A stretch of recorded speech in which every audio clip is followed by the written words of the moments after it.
Bismillahirrahmanirrahim. Alhamdulillahirabbil alamin wassalatu wassalamu ala asyrafil anbiya'i wal mursalin wa ala alihi wa sahbihi ajma'in.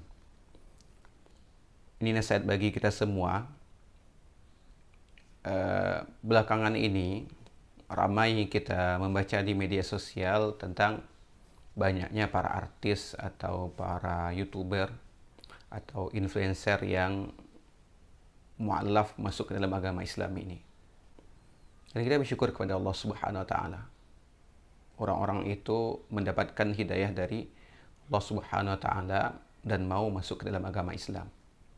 Namun kita juga memberi nasihat kepada sesama muslim atau bagi kita orang Islam yang Islam dari lahirnya, memiliki ibu yang muslimah, ayah yang muslim. Ada sebagian orang ketika mengetahui ada artis atau YouTuber mu'alaf, sebelumnya dia beragama non-muslim, kemudian memutuskan untuk masuk ke dalam agama Islam dan menjadi orang muslim, ada sebagian orang yang mencurigainya. Bahkan kadang mengatakan bahwa mereka itu masuk Islam karena cuma ingin mencari viewer saja atau ingin mencari keuntungan dalam agama Islam. Hal ini sebenarnya dilarang dalam agama kita. Kita tidak boleh curiga dengan orang-orang yang masuk ke dalam agama Islam ini.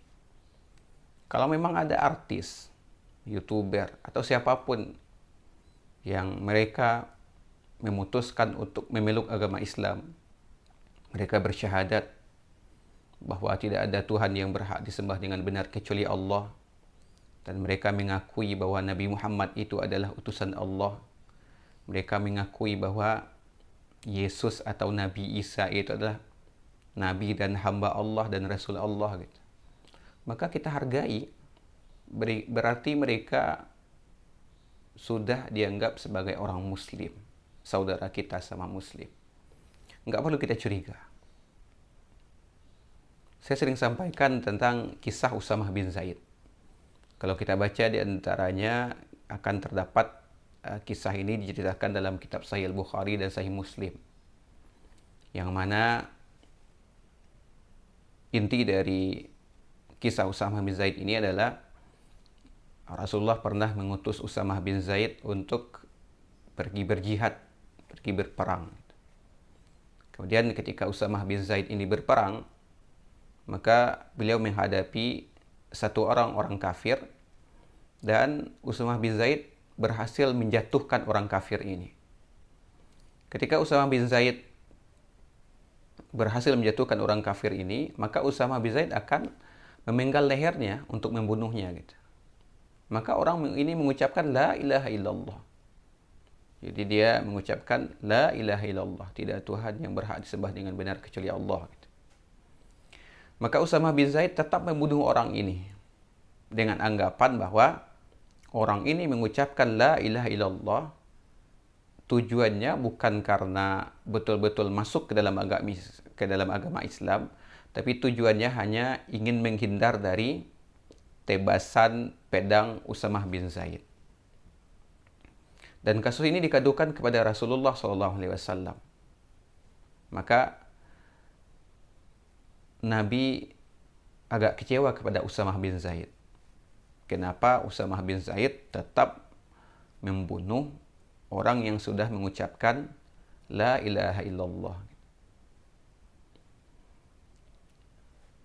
Dan hal ini dilakukan oleh Usamah bin Zaid karena memang anggapan dari Usamah bin Zaid bahwa orang itu mengucapkan la ilaha illallah karena takut dibunuh oleh Usamah bin Zaid. Namun Rasulullah tetap mengatakan kepada Usamah bin Zaid, apakah kamu sudah membelah dadanya sehingga kamu bisa tahu tuh bagaimana niat yang sebenarnya dari orang yang sudah mengucapkan la ilaha illallah ini?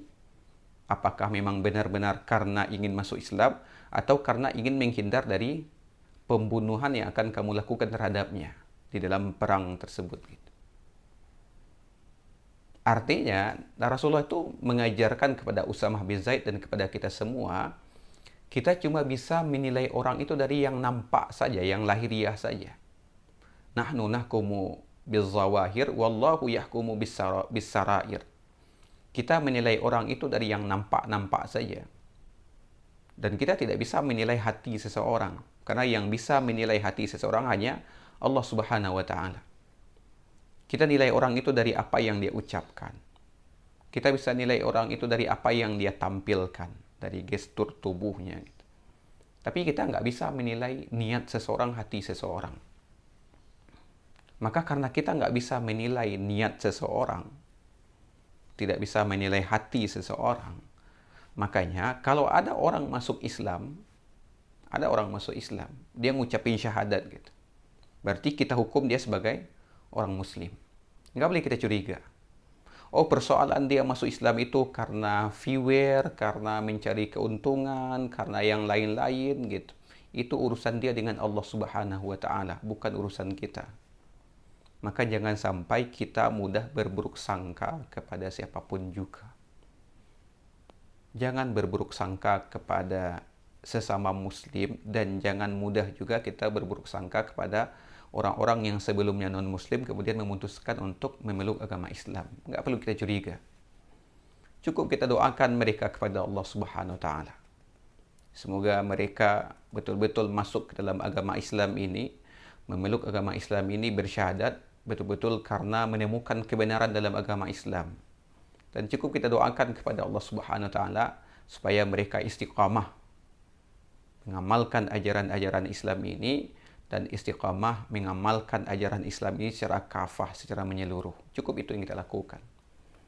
Maka bersihkan hati kita dari berburuk sangka kepada siapapun juga. Mudah-mudahan diberkahi oleh Allah Subhanahu wa Ta'ala. Fa'tabiru ya ulil absar la'allakum turhamun.